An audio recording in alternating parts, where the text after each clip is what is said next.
Hey guys, thanks for tuning in to another Forgotten Weapons question and answer video. This is, I believe, number 35, which is a little crazy that we've done that many of them. Anyway, I'm Ian McCollum, and all of our questions today, as always, come from the awesome folks who support Forgotten Weapons on Patreon. If you'd like to get your own question into one of these videos, go ahead and sign up. There's a link in the description text below. And about a week or so before I film each one of these, I put up a request for questions on Patreon. So, without further ado, our first question today is from Dale, who says, why were there so few 380 ACP military handguns compared to 32?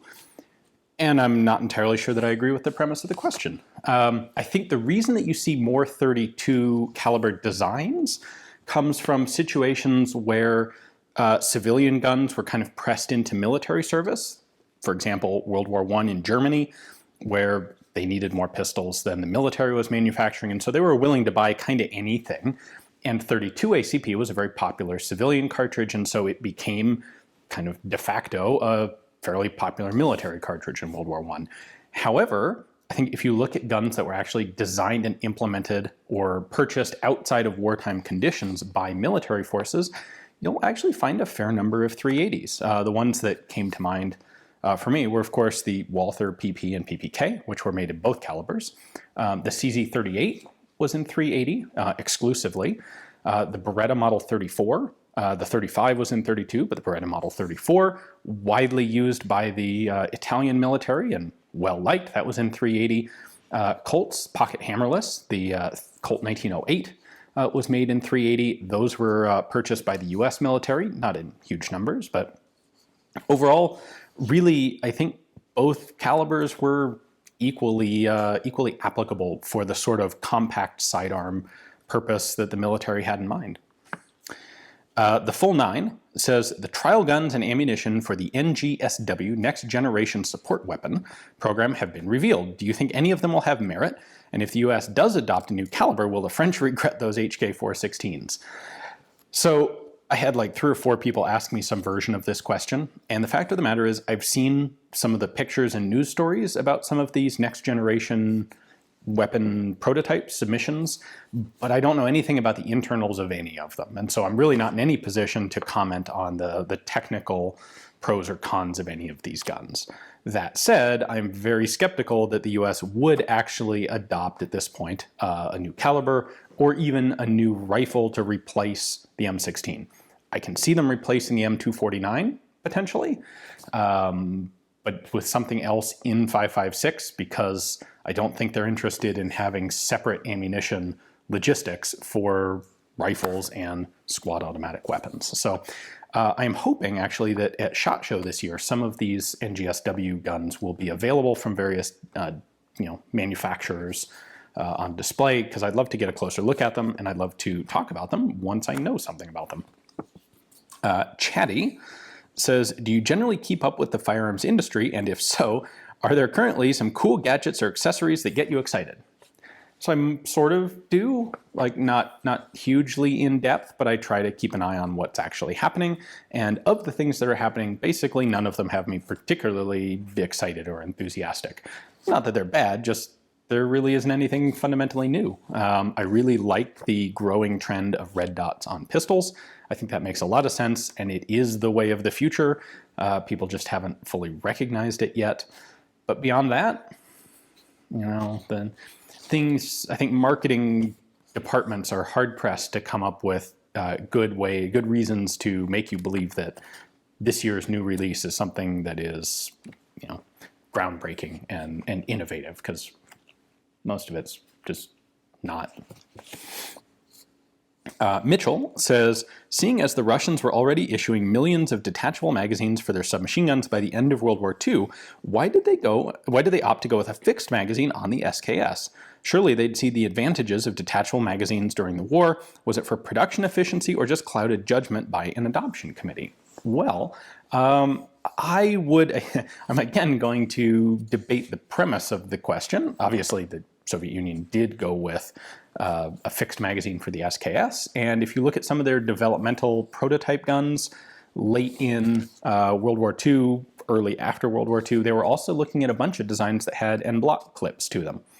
And I think what was going on there was they were looking at a rifle with about a 10-round capacity, because that was kind of standard. That was, that's what you could, that made good sense. That was good enough. And it didn't create this protruding magazine that got in the way of shooting when you were prone or catching on things. And I think what they found, especially with the SVT, is that using detachable magazines means you have to have really good manufacturing tolerances on those magazines to actually make them reliable and make them interchangeable between guns, or else you end up with a situation kind of like the PPSH, where the drum magazines aren't really necessarily interchangeable between guns, and that's a problem. So with a submachine gun, there's no way around a detachable box magazine. You're not going to make a fixed stripper clip fed submachine gun. With a rifle, however, if you're only expecting to have a 10-round magazine, being able to permanently build that magazine into the gun so that it can't get lost, so it's a lot less liable to get damaged, and so that you can permanently build the feed lips and feed path into the receiver into nice heavy milled metal bits instead of bendy sheet metal magazine bits, I think a lot of that makes a lot of sense. Now, once you get beyond a 10-round magazine, I think that's where the detachable magazine really becomes the obvious better solution. But it's not because the magazine is detachable so much as it's because the stripper clip or end block loading system is no longer practical once you get above 10 rounds. Mike says, hey Ian, I have found my interest in collecting firearms drifting towards the Springfield Trapdoor and Krag Jorgensen rifles. Do you know of any good books I can use to start with? Well, I'm not entirely sure on the Trapdoor. There are a number of books out there, and I haven't done enough detailed reading through them to be able to give you any good advice on which are good and which aren't. I will say for a basic level, there are North Cape Publications books on both the Trapdoor and the Krag. That's definitely the easiest thing to get into, and that'll have some good introductory information for you, and that may hold you for a long time. If you get deeper into the Krag, there are really only two good books that you will want to be on the lookout for. Naturally, they are both out of print. One of them is The Krag Rifle by Brophy. Brophy was a U.S. military officer, smart guy. Like, books by Brophy are worth having. The other is the Krag Rifle Story, which is co-authored by Frank Mallory and Ludwig Olsen. Ludwig Olsen also wrote a notable early book on Mauser bolt-action rifles. So these are both out of print. If you want to get, over here, if you want to get deep into the Krag, these are the two books to keep an eye out for. They're going to be expensive unless you manage to find one like at a bookstore that doesn't know what they're worth, or a gun show table that doesn't know what they're worth.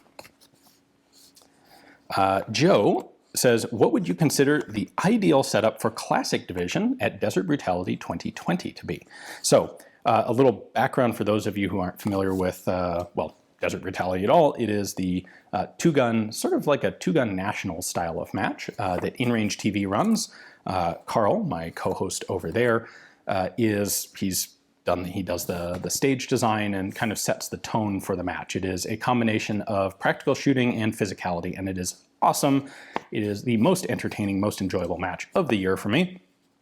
And this year we have slightly changed the equipment divisions. So the first 2 days of the match are going to be specifically for Classic and Retro. And Classic Division is equipment that existed before 1946, or in 1946 and earlier. So it's basically World War II and before. Retro is 1946 or 47 through, what was it, like 86? Basically Cold War era vintage military gear. So if you are in Classic, I think there's a pretty clear, obvious best rifle to use, and that would be the Sturmgewehr.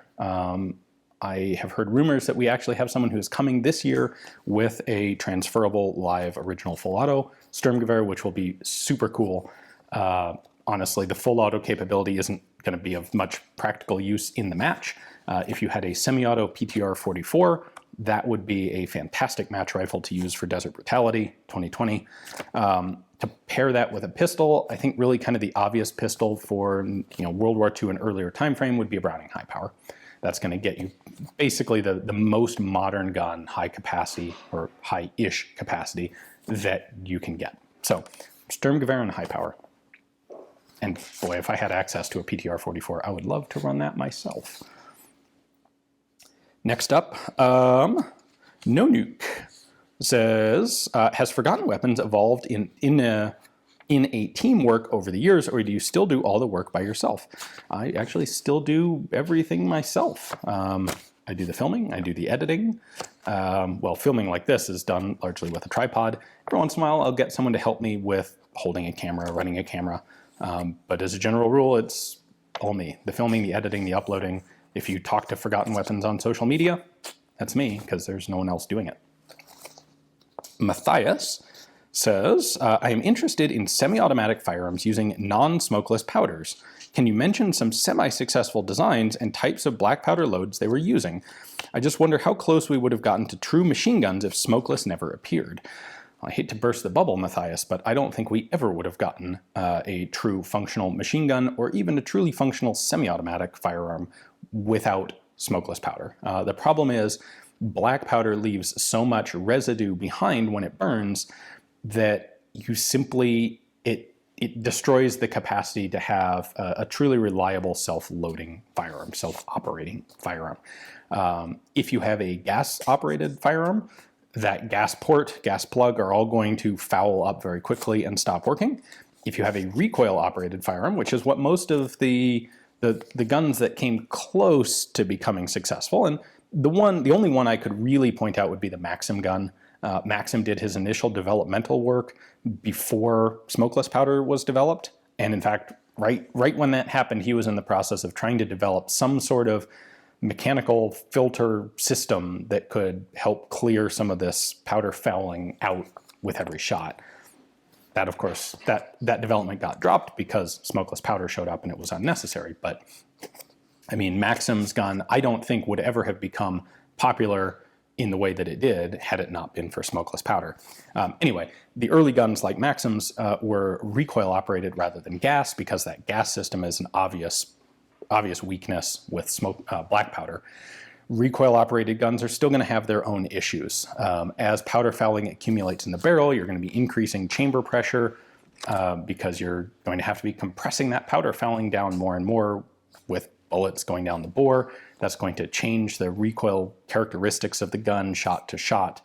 And eventually, how many dozens or hundreds of rounds can you fire before you simply have to clean the barrel? And if you have to be cleaning the barrel relatively frequently, a machine gun is not all of that practical in a military sense, at least. So, yeah, without smokeless powder, there would not have been successful successful self-loading firearms. Our next question is Doug. I'm going to take a sip here. Filming this a little bit earlier in the day today, so that is not scotch. That is good smoky tea. All right, Doug says, is the Mosin Nagant a bad rifle compared to its contemporaries? It's gotten a bit of a reputation as an inaccurate Soviet garbage rod. Is there any truth to this? I own 6 different Mosins myself, and while they are certainly obsolete for any military now, I've never found any of them to be pieces of junk that many claim they are. But I might just be looking at them in red Russian shellac tinted glasses. I would say both yes and no. So was the Mosin Nagant inferior compared to the other bolt-action military rifles of its day? Yes, I think it was. I think the design is not as good as the other major contenders, most notably the Mauser. And I would also put the Enfield, the SMLE system in that category. The Lee is better than the Mosin. The Mauser is better than the Mosin. A lot of the mainstream systems are better than the Mosin.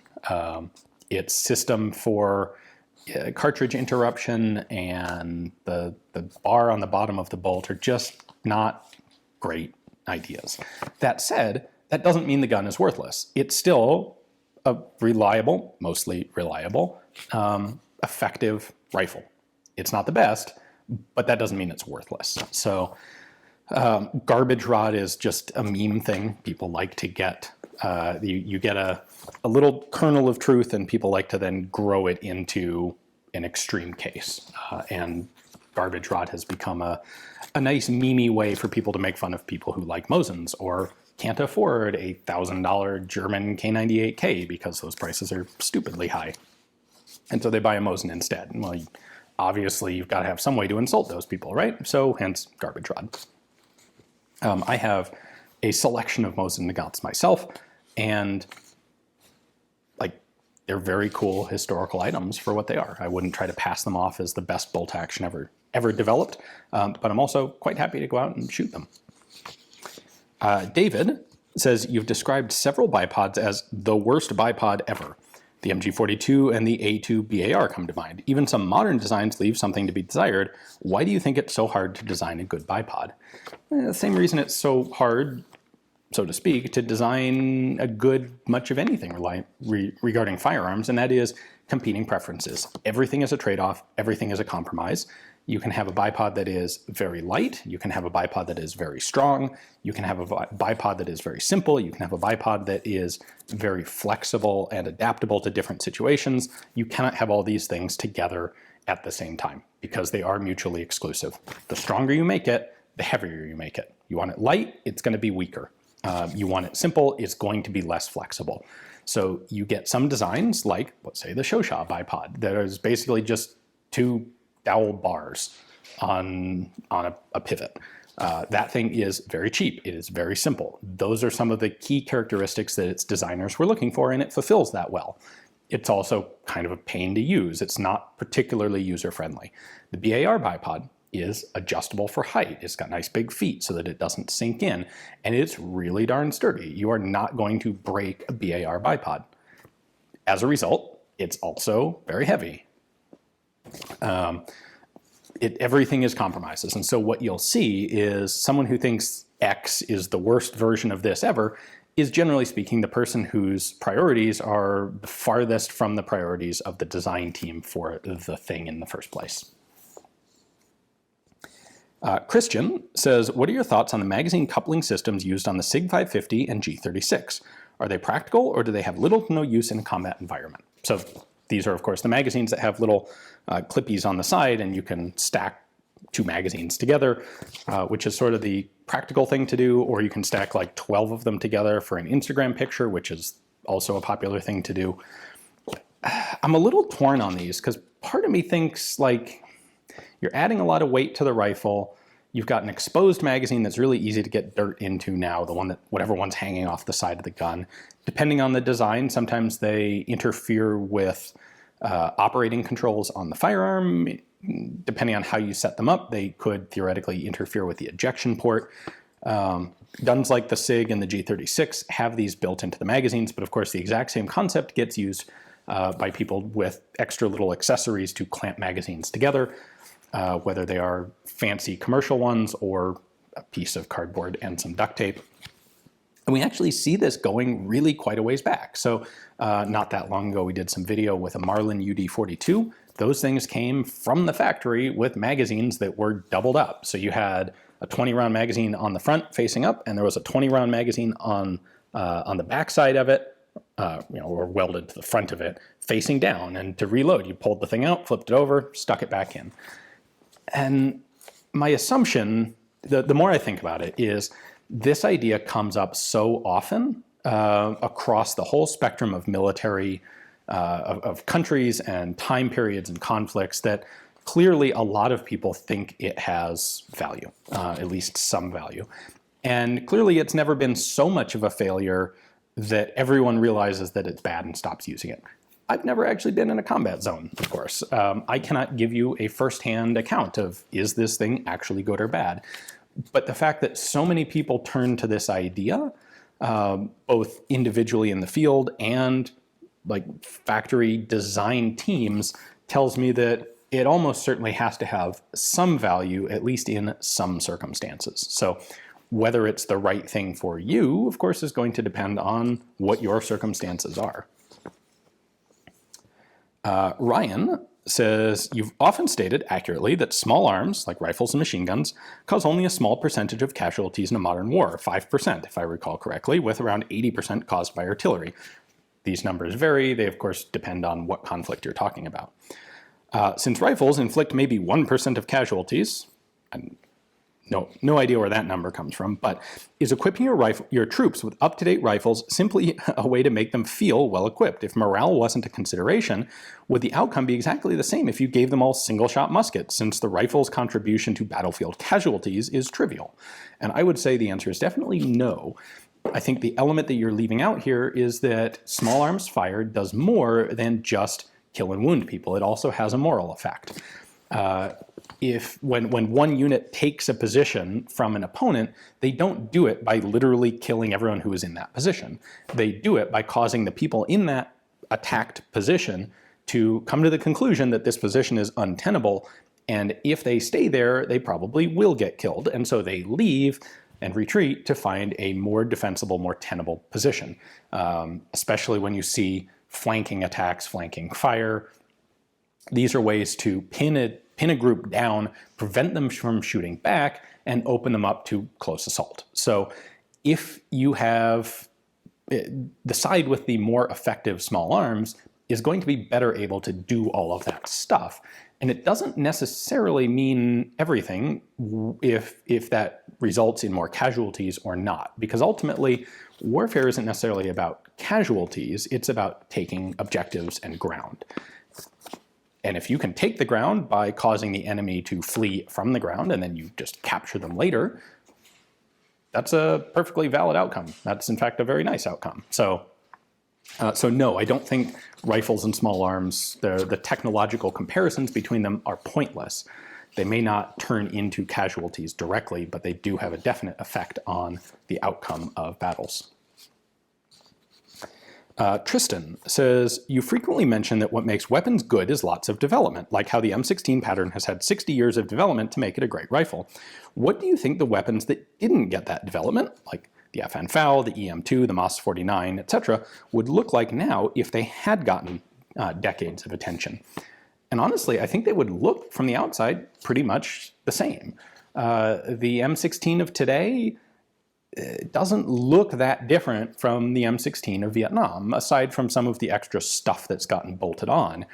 What has made the M16 today such a reliable and effective weapon is really an understanding of the exact tolerances and the minutia that goes into manufacturing it, which, by the way, is why a properly made good AR-15 can be exquisitely reliable and effective, and a bargain basement crap AR-15 can still be a jam-o-matic piece of junk. Especially like if you look at the L-85, the British SA-80 program, what you'll find is that it was this attention to small details, quality control in the production line, tolerances between parts, stacking tolerances, understanding very, very minute characteristics of parts in operation. That's what allows you to build a really, truly reliable and high quality firearm. So it's not really the outside design at all. You'll see the outside design change more based on where, like the circumstances that the gun's intended to be used in. With the MOS-49, you see it being cut down to the MOS-49-56 pattern, shorten up the barrel, improve the grenade launching capability, but none of that is really fundamental to the gun's mechanics. That's because they decided that they wanted to use it in a different way. What you do see is little incremental developments and improvements between the MOS-44 and 49 and 49-56 on the internal components that you can't even see from the outside that make it a more and more reliable gun. And that's the same thing that happened with the M16 family.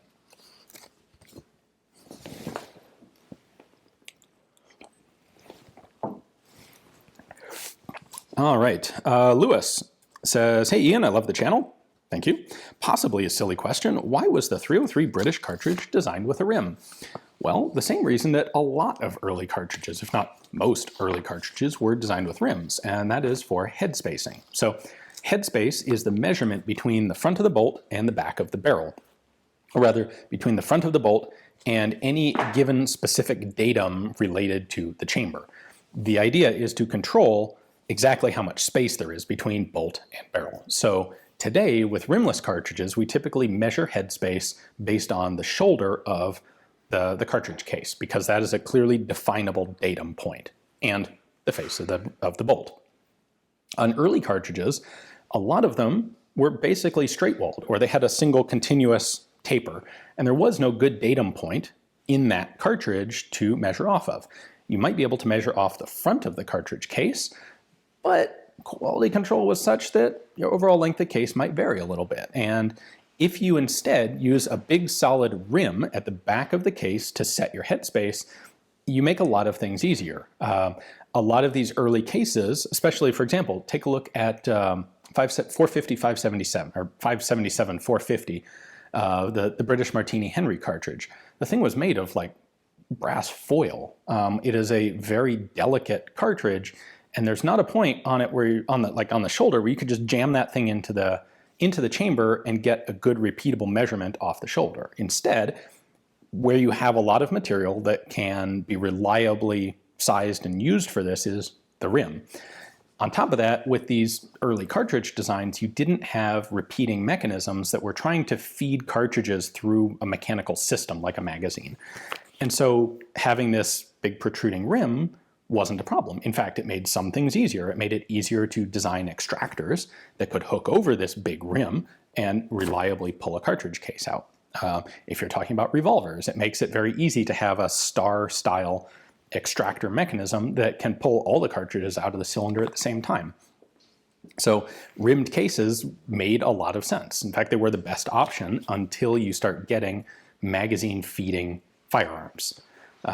And so what you see is when people start designing magazine firearms, but they're still using these old-style rimmed cartridge casings, they tend to look for systems like tube magazines, where the cartridges are stacked nose to tail, so the rims aren't in a position to interfere with each other. And you can design good, reliable feeding mechanisms for a rimmed cartridge in that style, which is, for example, why we still have tube magazines on the vast majority of shotguns that are produced.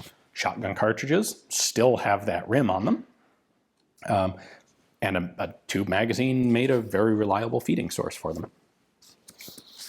All right, our next question is from Jacob, who says, when did the idea of 3-round burst become popular for select fire weapons? Was this studied before World War II and put into action after? Was this something that came about when countries started pinching pennies? So the first burst firing gun that I am aware of is the Breda PG from 1935. So yes, development or research into this sort of thing definitely did predate World War II.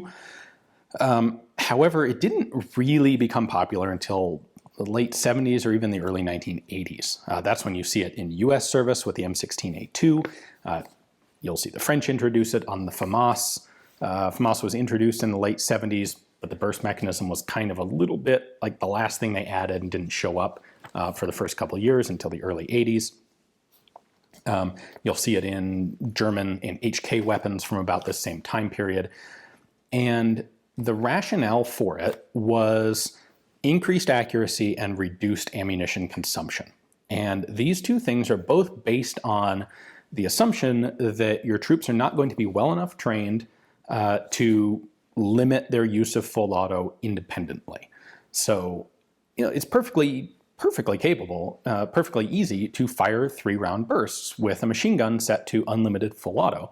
You simply have to develop, it's not even that much, a little bit of practice on trigger control, and you can easily fire 3-round bursts. Most things you can easily fire 2-round bursts. Slower firing guns, it's very easy to fire single shots on full auto. However, you do have to have some practice, and if you're going to be a military that's going to give its troops a tiny amount of actual live fire practice during any given time period, well, maybe your troops aren't actually going to have that sort of skill development. So if that's the case, what you can do instead is mechanically limit them to 3 rounds. So they don't have to learn trigger control. All they have to do is just gank down on that trigger, and it'll only fire 3 rounds. And then it's going to stop firing, and then go, oh, I guess I have to do it again. Blam! And fire another 3. The objection to this is that if someone does this in a, you're trying to get away from like the panic fire, hold the trigger down, dump the magazine, and now it's empty kind of thing. Well, it's just as easy for someone to do that on 3-round burst like they could on semi-auto, but 3 rounds at a time. And your ammo lasts a few seconds longer, but not much. There is also this idea that the first couple of rounds from a machine gun in full auto are going to hit the target and the remainder are going to go very high. So if you don't have the remainder by mechanically limiting the gun, then presto, your accuracy improves. Generally speaking, I find these sorts of mechanically limited triggers a lot more difficult to work with if you actually do have good practice on regular trigger control. So I think they're a thing where if you have minimal training, there are some maybe justifiable reasons to use them. But if you're willing to give people practice opportunity or any sort of decent training, you really don't need them. And they actually cause problems. The M16A2 was a particularly crummy design of 3-round burst mechanism in that it didn't actually ever reset. And it was cycling during semi-auto fire as well. And so what you ended up with was actually 3 distinctively different trigger pulls depending on where this burst firing ratchet was, which was really difficult for guys to use in, say, long-range marksmanship competition. You kind of want to know your trigger pull, and having it change, not randomly, but having it change sequentially every time you pull the trigger doesn't help things. Fortunately, I think we have seen a lot of countries realize that and maybe increase some training standards, because burst mechanisms are not nearly as popular now as they were back in like the 80s. So it's nice to see them mostly going away. I will point out there's one other area where they make a bit more sense, or they're more justifiable, and that is for guns that have a very high rate of fire. So the one that immediately comes to mind for me is the HK VP70, which is firing at something like 1,800 rounds per minute as a shoulder-stocked pistol, and it has a really atrociously heavy trigger pull. And I think that is the first gun I'd ever fired where I was unable to fire anything less than 3 rounds with a trigger pull. And it was very, very helpful to actually have that burst limiter. What you kind of got was not a 3-round, not a trigger that stopped firing after 3, but like a single trigger press that fired 3 rounds at the same time is how that gun kind of actually felt to me. So for a situation like that, it made sense, but it's a very, very narrow window. I would love to try doing some shooting with a full auto FAMAS.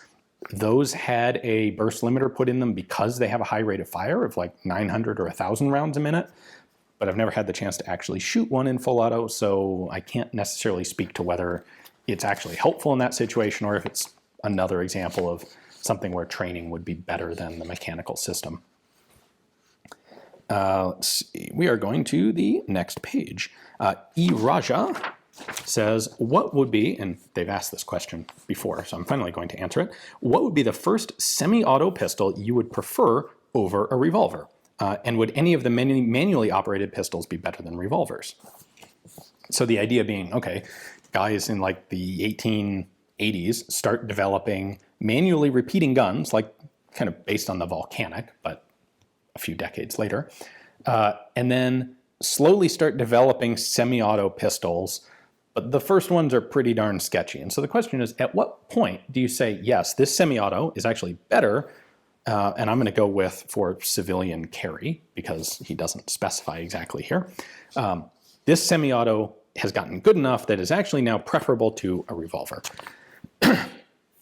I have 2 answers here. One of them is going to be the Browning model of 1899, which was the short-lived predecessor, mechanically basically identical to the Browning 1900, which was a fantastically popular pistol. They made hundreds upon hundreds of thousands of them, 32 ACP, one of John Browning's, I think actually John Browning's first semi-auto pistol design.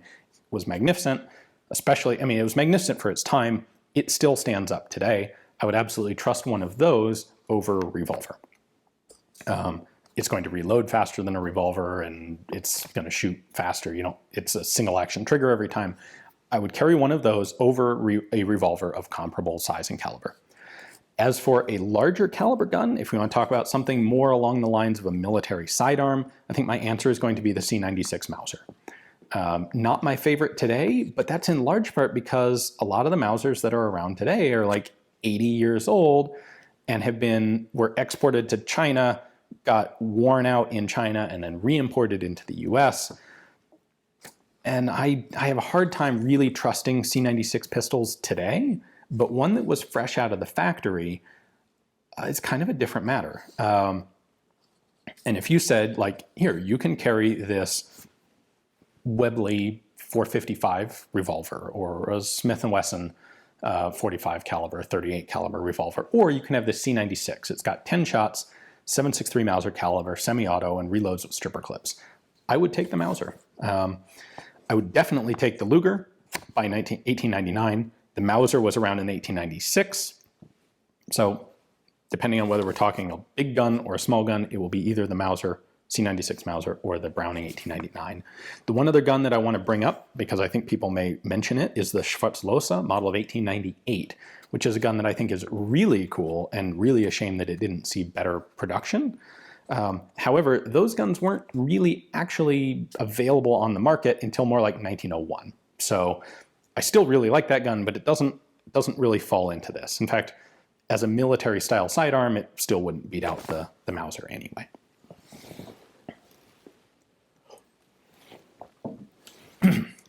Next up is from Alt Grendel. When are you going to do another joint series with Othais and May of C&Rsenal? I don't know. I would love to do one. We've tossed around some ideas for subject matter for another series like Project Lightning, but it was a tremendous outlay of time and energy and resources, especially for C&Rsenal. And Project Lightning, while we were very, very happy with the product, it didn't have the desired effect of boosting a lot of subscriber interest in C&Rsenal. And so it's not really, at this point, they can't really justify doing that again until we have a better opportunity. And I don't know exactly what we would do for a subject. Like I said, we've tossed around a bunch of ideas. I'm up for it. I think Othais and May also enjoyed it and would be up for it again once it makes sort of a financial and temporal sense for them. Daniel says, why have you started linking to Rock Island YouTube and Instagram accounts? And you'll actually start seeing that again because right after this Q&A, I've got a series of videos from Rock Island where I will be linking to their YouTube channel and Instagram feed. And the reason is YouTube does not allow me to provide a link to a site that sells guns. So I cannot provide a link to, say, the lot where a particular Rock Island item is being sold or a Morphe's item. I can't give you guys a link to the auction house's general webpage at all. You know, not just a catalog item. I can't give you a link to anywhere on their website. Rock Island would like to develop more of their own social media presence. So they have some people who actually put time into their Instagram page and their YouTube channel. And I think they do a pretty good job at it. And I can link to those. And so where I used to be able to give you a link to the catalog page, YouTube has quashed that. So talking to them, we figure that's the next best thing. I can tell you in the description what the lot number is, but you have to go find it yourself if you're interested. But I can give you a link directly to some of their other in-house social media stuff. Randy, this is a very intriguing question that I thought about for a while and I honestly didn't come up with a good answer to.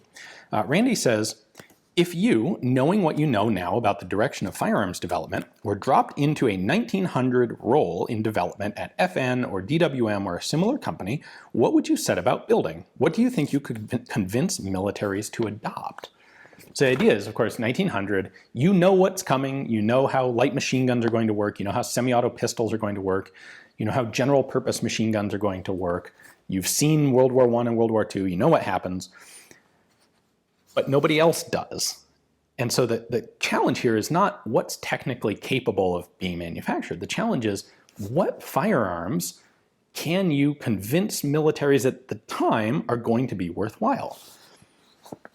And that's a tough one. I've seen a lot of designs that were put together that were a bit ahead of their time and failed to make any major impression, failed to be commercial successes, simply because people didn't recognize that they were going to be useful guns in the future. And boy, I don't know, like the light machine gun is the thing that really jumps out to me as here's what a country that wanted to do better in World War II, just specifically relating to small arms, here's what they needed to have faster, better, cheaper light machine guns. Submachine guns, Yeah, to some extent. But in a context of World War I think the light machine gun is more useful. Once you have light machine guns, then submachine guns become the next thing that's really good to develop. But I just, like, you look at guns like the Madsons, people weren't willing to acknowledge that that gun was going to be valuable, that that style of gun was going to be useful. And I don't know how I would be able to convince them otherwise, without some sort of time-traveling cheat, bringing back YouTube videos about World War I. So I'd be curious to hear what you guys have to think about that. Let me know down in the comments. Like, in 1900, knowing what we know today about small arms, what do you think you could actually convince a military administration to start working on or to accept? Next up is Matthias, who says, hooray, the NFA is repealed. He says appealed, but I think he means repealed. And you can get all the machine guns you want. What is the first you acquire? It's a tricky one. So from a practical perspective, my answer has pretty much always been a PKM. However, something like a year ago, I got a chance to do some shooting with a Knights Armament LAMG, light assault machine gun. They had one in 5.56 and one in 7.62. You know what? I would rather have one of the 7.62 caliber Knights guns than a PKM. It's lighter, it's handier. It's like, I would take, you give me one practical machine gun that I can just have. I would take a 7.62 Knights light assault machine gun. Now that's leaving out collectible stuff because, boy, that's a whole huge ball of wax. Like, what do you choose? Do you choose, I could say, a select fire modern FAMAS Surbassé, the modernized ones that will never be available in this country at all? Do I say like a 1905 Puteaux heavy machine gun that is a fantastic clockwork steampunk thing, even better than the 1907s, but I don't know that there's even a single one of them in the US? Like, someone offers me either a modernized FAMAS or a 1905 Puteaux, like, I don't know, how do you even make that decision? So I will stick instead to practical, and I will say a Knights light assault in 7.62. Evan says, why don't rimfire guns have dual firing pins anymore? The Henry did and the Vetterli did, and despite the improvements to ammo, 22 remains pretty unreliable. Well, I could see it not being worthwhile on cheap 22 plinkers. I could see it being worthwhile on high-end hunting or target rifles like on-shoots or other Olympic-grade rifles. I think really you kind of answered your own question. The answer is the quality of ammunition improved. The general manufacturing quality of rimfire ammunition got a lot better. At the same time, militaries stopped using rimfire. Center fire ammunition became clearly preferable, and it became the de facto standard for military designs. There hasn't been a military firearm using rimfire ammo since like the 1880s, 70s. So the ammunition quality improved to the point that it was perfectly adequate for civilian use. Military use, which might want it more reliable, no longer existed. And even today, while the super cheap bargain bin, literally bucket of 22 plinking ammo stuff can be unreliable, the high-end stuff that actual competitive target shooters use is made to a higher standard. It's more expensive as a result, and doesn't tend to have those problems. So we just don't need dual firing pins. A single firing pin is easier to make, often stronger, and so that's what people have gone with.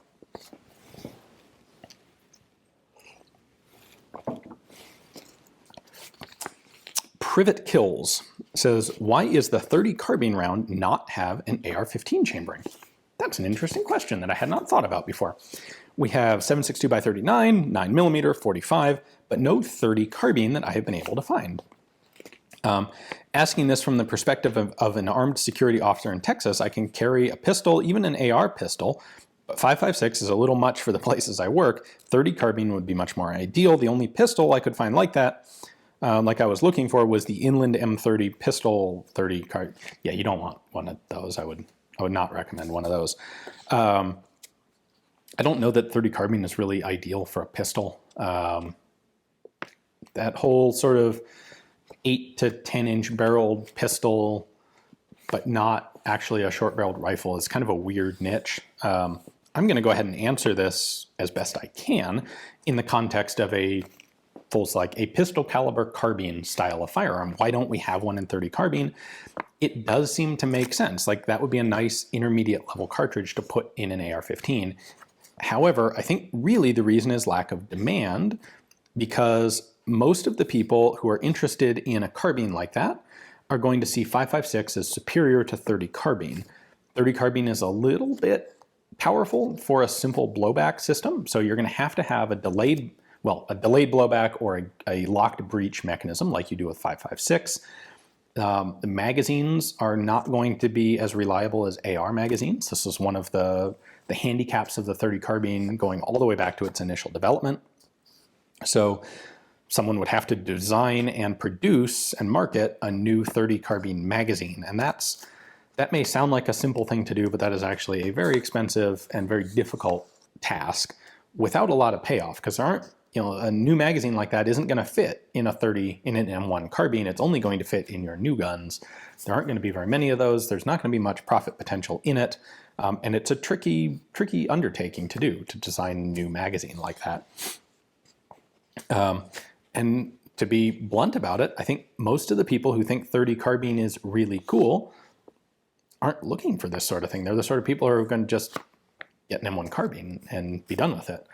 If someone's looking for an AR-15, they're probably going to prefer 5.56 or perhaps something like 300 Blackout over .30 carbine. By the way, there have been a few modernized versions of .30 carbine stuff. The one of them that comes to mind is the Israeli one. They built a little, like a micro Galil style gun, and I cannot remember offhand what the name of it was, but it was in .30 carbine using M1 carbine magazines, and it does look really cool, and I'd love to get my hands on one, but it does not appear to have been very successful because they definitely didn't take off. Next up is Brian. Says, what is your opinion of the gas-delayed blowback system of the Horne Sturmgewehr 45? A very interesting gun without having had the chance to really see trials reports, much less handle one myself, much less actually shoot one myself. It's hard to say a lot. The system basically was a little gas piston that had a port from just in front of the chamber, a gas port, so that as soon as you fired, gas would come in, hit this piston, and push it forward, or push it upward, and it would lock the bolt in place. Once gas pressure dropped, then the bolt would force this piston back down, and the bolt could then go forward and cycle. And it seems like an idea with a bunch of potential. The Russians, the Germans were experimenting with this at the end of the war, and they ran out of time. The Russians captured a number of these guns and apparently did some of their own trials with them. They found a lot of ergonomic problems with the gun, but as far as I can tell, the actual mechanical system seems to have been pretty solid. It might work today. The question, of course, would then be, what benefit does it have over the other systems that are available? And for a cartridge like 8mm Kurtz that it was designed for, you're looking at, for a delayed blowback sort of thing, kind of like that, you've got roller lock, you've got lever delay. Would the Horne system actually have been better to those? I don't know. It'd be interesting to find out, but we're not really in a position where anyone has a serious motive, aside from a hobbyist, to do any tinkering with that system. Stuka. This is one that applies right to my new book, by the way, which, if you're interested in, we are mere weeks away from having them in hand and shipping. So if you want to get a copy as quickly as possible, the best way to do it is actually to pre-order it through our web store. That is FrenchRifleBook.com or HeadstampPublishing.com, and follow the links. The reason is the pre-orders that we get will be shipped directly by our publisher. The orders that we get after the books arrive in hand, the books ship from the publisher to us, and then we process orders and we ship books out. So if you want it as quickly as possible, check out the website. I'll have a link in the description below. Anyway, Stuka's actual question is, why did France keep changing the front sight protectors on their Moss series of rifles? The early Moss 36 had two big fins. Then the post-war version had a rounded hood. The Moss 44 semi-auto had a hood, but then the MOS 49 went back to the two fins. There's actually a very good explanation. So the original development of the MOS 36 used this nice milled nose cap that had two big protective wings on either side of the front sight. It was great. However, in the aftermath of World War II, the French looked at a lot of the German developments of stamped components for better economy and went, that looks good, we should do some of that. And they changed a bunch of components on the MOS 36 from milled to stamped. The barrel bands, the sling rings, the nose cap, the magazine floor plate, a bunch of this stuff, the follower. And so they replaced this nice milled winged front sight protector with a stamped unit that had a fully rounded front sight hood. That's great. And they used it on both the post-war MOS 36 and the MOS 44 semi-autos. Notably, the MOS 44 semi-auto did not have any grenade launching capability. With the MOS 49, they wanted to reintroduce rifle grenade capability to the rifle, and they wanted to mount a grenade sight and range adjustment mechanism onto the nose cap of the gun. That stamped nose cap was not nearly strong enough to accommodate all of this extra hardware. So what they did is they basically went to they had to go to a milled front sight anyway, or milled front nose cap, front sight protector.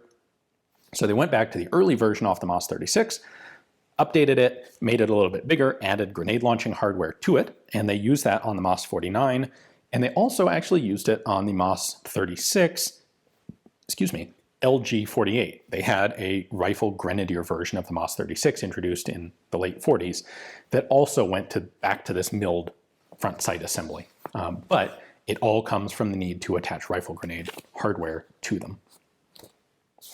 And we're changing pages again.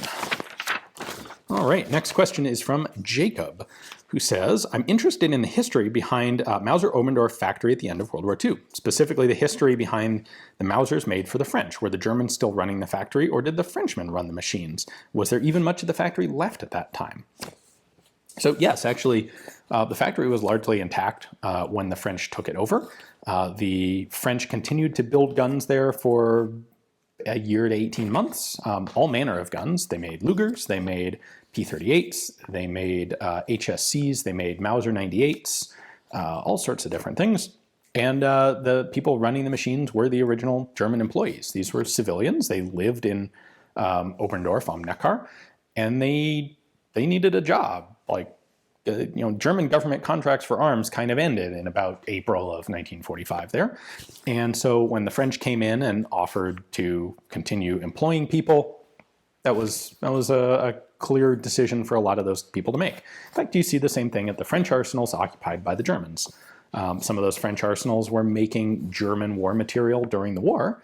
There was some sabotage, but a lot of the French employees looked at their situation and said, like, look, I have a family to feed. I will continue to work for the factory, even if I'm making guns for people I might not like. After the war, of course, the war was over. I'm not aware of any sabotage on the part of Mauser employees working under French occupation. I suppose something might have happened, but I'm not familiar with it. And as for there being much of the factory left, yeah, most of the factory was actually still there. Not all of it, but there'd been bombing raids through the war, but they kept most of it going. In fact, the biggest damage was when the French finally left, they blew up a couple of the main buildings. Now, interestingly, you'll usually hear this described as like the French demolished Mauser when they left. The reality is Mauser was a pretty darn huge complex. I actually had the chance to visit Oberndorf just fairly recently, and the French blew up a couple of the big buildings, but they also left a lot of it intact. And a lot of those buildings are actually still there. A few of them are still there and still being used by companies with the Mauser trademark. So kind of cool.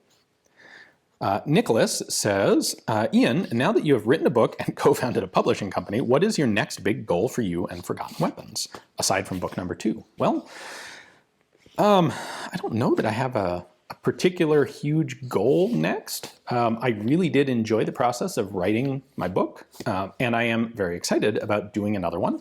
I haven't quite started it yet, but I'm kind of chomping at the bit to get going on it. I think it will be about Japanese rifles.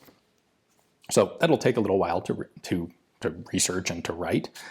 Aside from that, I have a few projects that I would like to chase, but not things that I'm willing to talk about because they just they may very well not even happen at this point. One that I would really like to be able to put more time into and get up and running is my archive project, as I've been calling it, where I want to go back and kind of rebuild ForgottenWeapons.com as a repository of archival firearms documentation and photography. And that's a project that requires bringing on an assistant. I have a couple people maybe in line to do that at this point, but we have to set up some software. We need to get a good database structure in place first, and that's something I haven't had the time to really attend to yet. So I'm hoping in the next couple of months I can really get some time in on that and get that moving.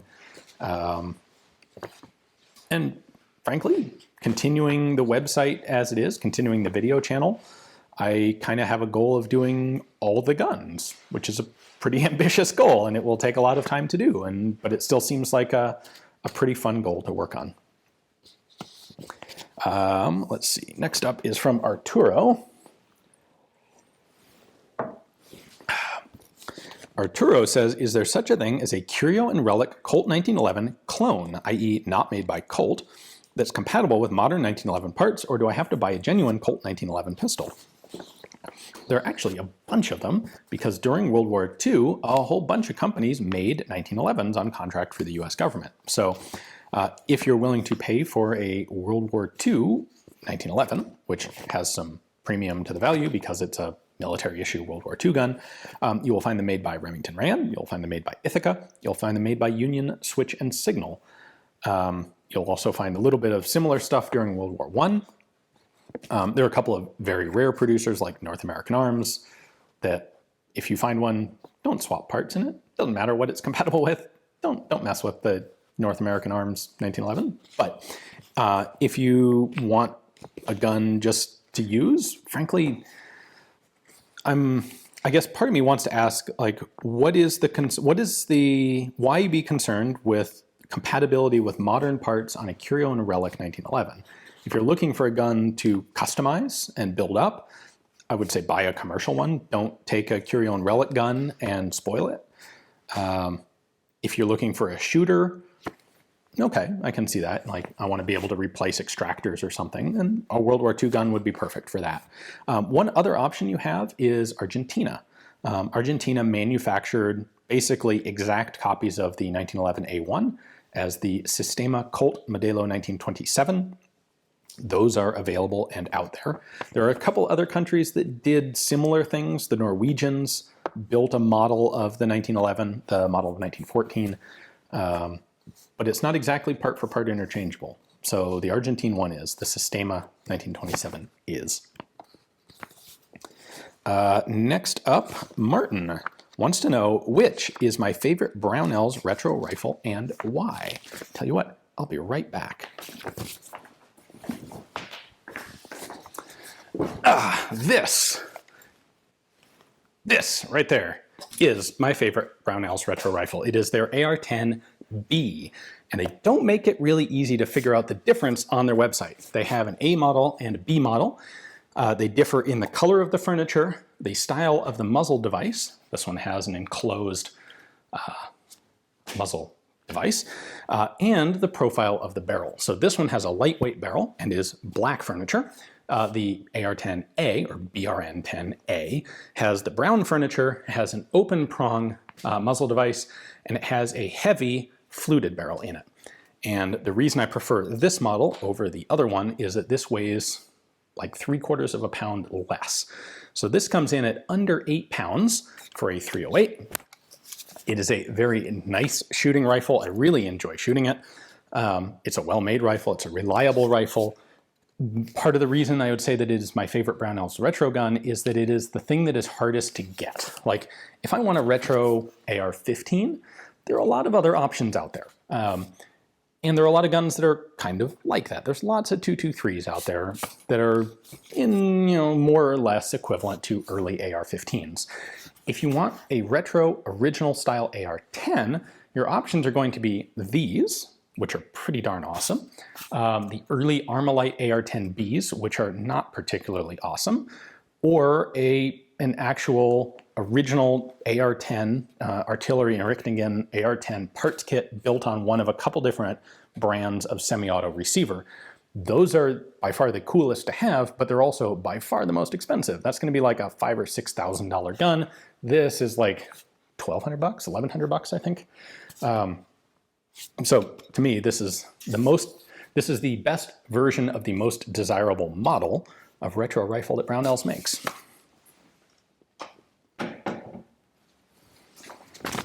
All right, moving on. Hunter says, having shot both the ZB26 and the Bren, which do you prefer and why? That is a little bit of a tough question. I have a lot of tough questions in here this month. So I would say the ZB26 is the nicer gun to carry and the Bren gun is the nicer gun to shoot. The Bren is noticeably heavier and bulkier than the ZB26. One of the really cool things to me about the ZB26 is just how svelte it really is for a light machine gun.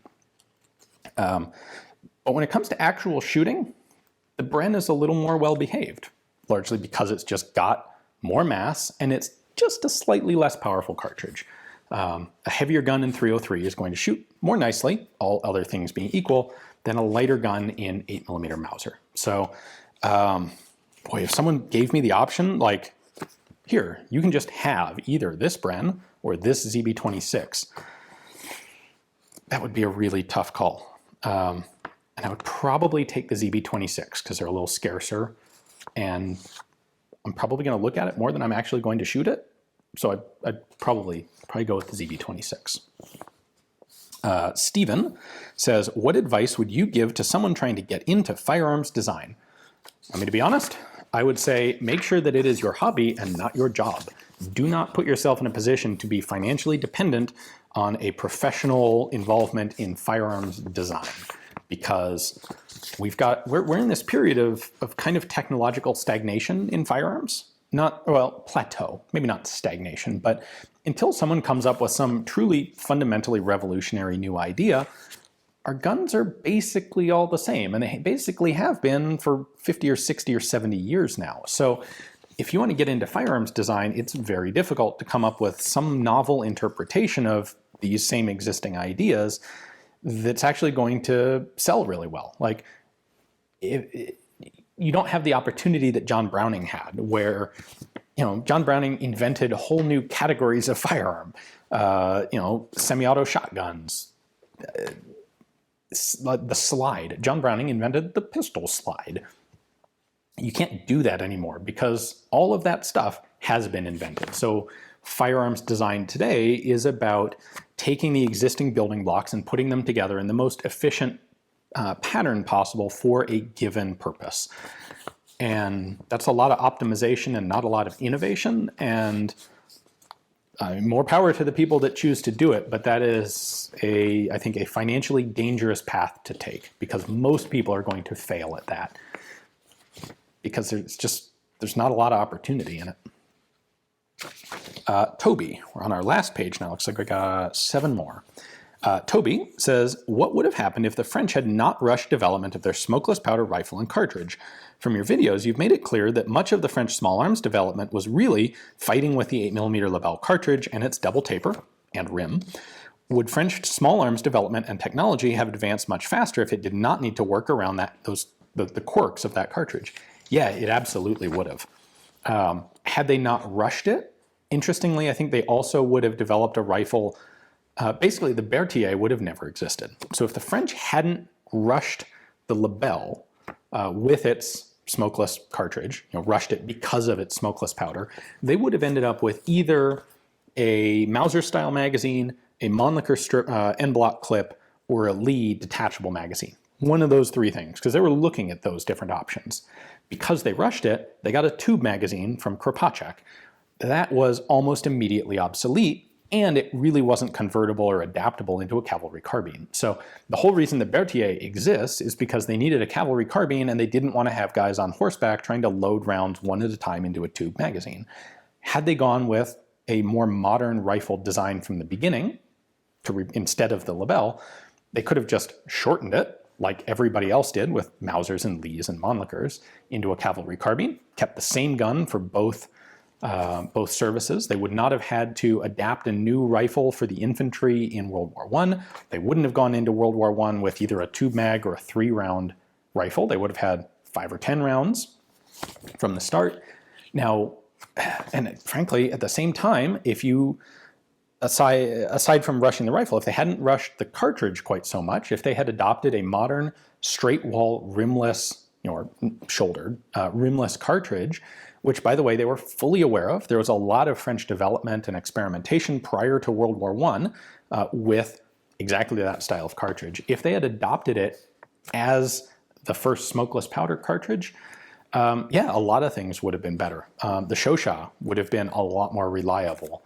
They might have been able to successfully adapt a self-loading rifle in World War I in larger scale production than the RSC, and one that would have actually survived past World War I. They would have had a semi-auto rifle available by the early 20s at the latest, instead of having to wait until 1945 to have one available. So I think had they not rushed it, the French army would have had a self-loading rifle in World War II.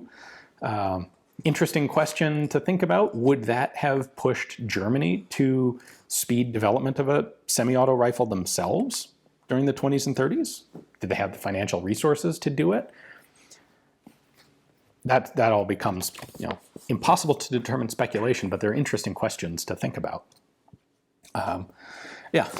We can put a lot of blame on General Boulanger for forcing them to go with this rush development and an inferior product. Old Man Winter says, are there any forgotten calibers, like 32 French long, that would make viable alternatives to today's calibers? For instance, would 32 French long make a good mouse gun caliber?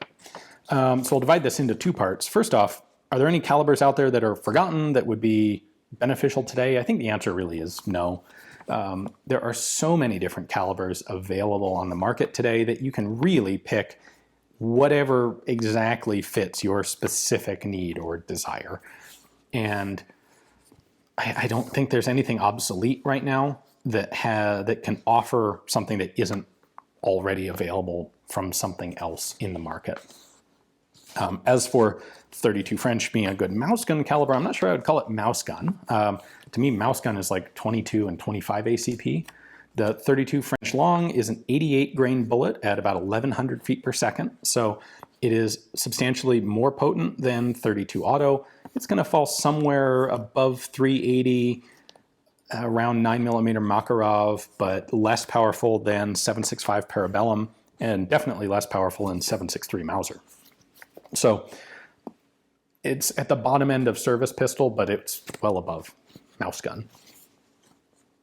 Lewis says, what movie firearms make you want to throw popcorn at the screen?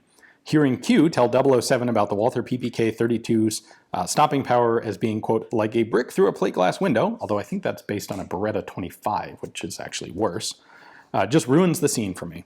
He has some other examples. The one for me is the Standard Arms or Standard Products DP12. That gun shouldn't exist. It's dumb. But it's a double barrel, double pump action, huge shotgun thing, and movie directors just seem to love that thing.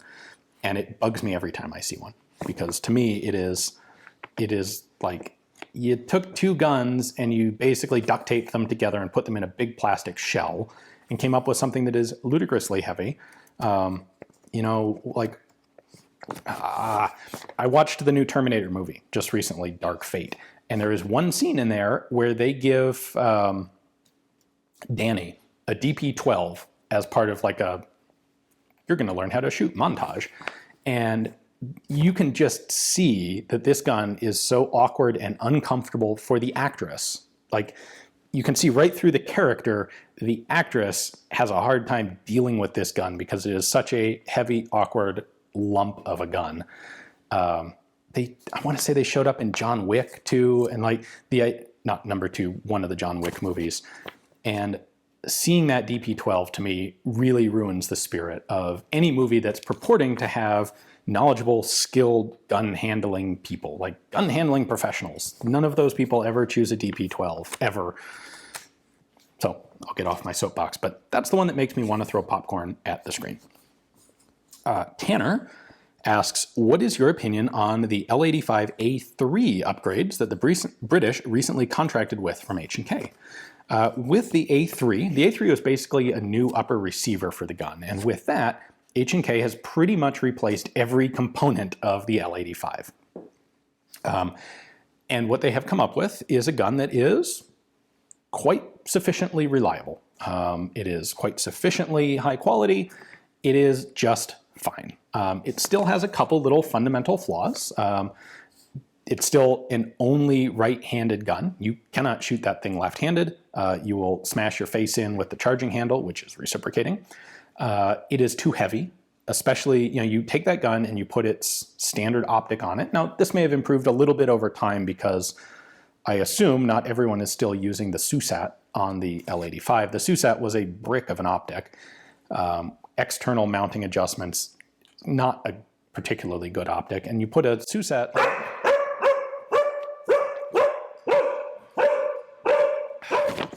Sorry about that. Dharma just lost her mind. I think apparently the postman is going to murder us all. Anyway, you put a SUSAT on an L85, and it's basically the same weight as a FAL.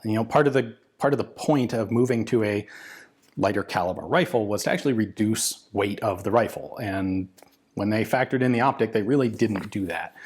And that is something that HK's revisions to the system have not changed in any effective way. So what they have now is reliable, durable, accurate. It's perfectly acceptable. There's nothing really wrong with the L85, A2, or A3 at this point. It's heavier than it ought to be. And it has a few other little quirky sort of restrictions, but they finally have a good, suitable infantry rifle. Should they have just used the M16 in the first place?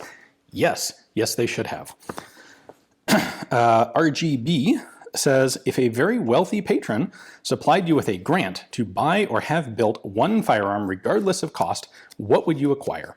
Assume their wealth would open the doors of museum collections or national archives and ignore the NFA if applicable. Assuming an appropriate supply of ammunition, would you shoot it? It'd be really cool to have. It'd be really cool to have a left-handed paratrooper or commando, the little short-barreled version of the British EM2.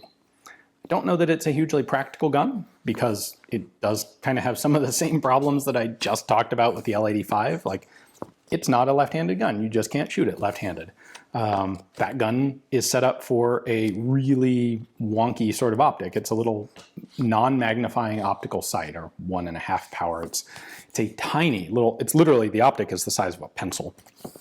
But man, those things are just so cool. And it's mechanically a disaster inside. It's tremendously expensive to produce, but I would love to have one. That would be really cool. And there's no way I'm ever going to get one short of this sort of hypothetical imaginary situation, because I think they made 1 or 2 of the paratrooper commando carbines. They made one left-handed EM2, but it's the full-length version. Like, the gun that I want was never made in the first place. All right, 2 more questions. First up is Lars. Why is delayed blowback not more common for pistol caliber carbines? Delayed blowback allows you to use a lighter bolt as well as higher pressure ammunition. So why isn't it more common? Really, the answer is money. You can, with a pistol caliber carbine, kind of by definition, you can use a simple blowback system that's just based on the inertia of the bolt mass. And that's easy to machine, and it's pretty cheap, and it supplies pretty much everything of what people are looking for. If you want to have a locked or delayed blowback system, you are introducing a lot more complexity to the bolt for reasons that a lot of people aren't going to be willing to pay much more money for. Weight isn't necessarily that big of a concern because you're not talking about all that much bolt weight that you're getting rid of. And in a modern design where, the main body of the gun is probably going to be made out of polymer and be very lightweight on its own with just sort of some sort of metal skeleton inside, you can have like a 4 or 5 pound PCC without any real problem.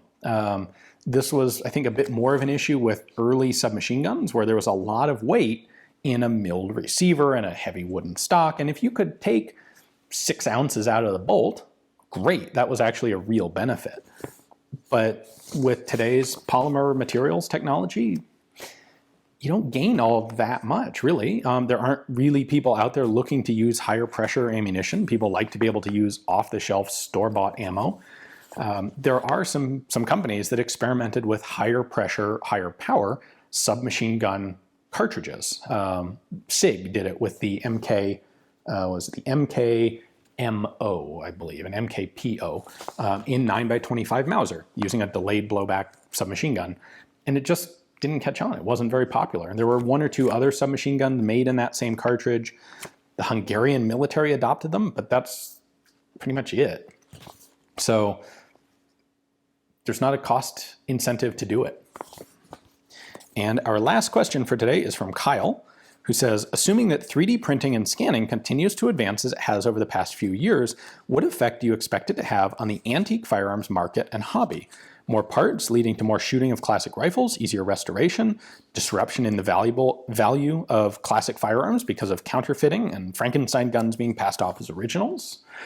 Actually, I'm optimistic about this. I do not think that development of 3D printing technology will cause a significant problem in faking of historically significant firearms or collectible guns. And the reason is, when you get to a high end of this, when it really starts to matter, like when the value really gets high, it's because you're talking about guns that are in really good condition. Condition drives a lot of pricing in the collectible firearms market.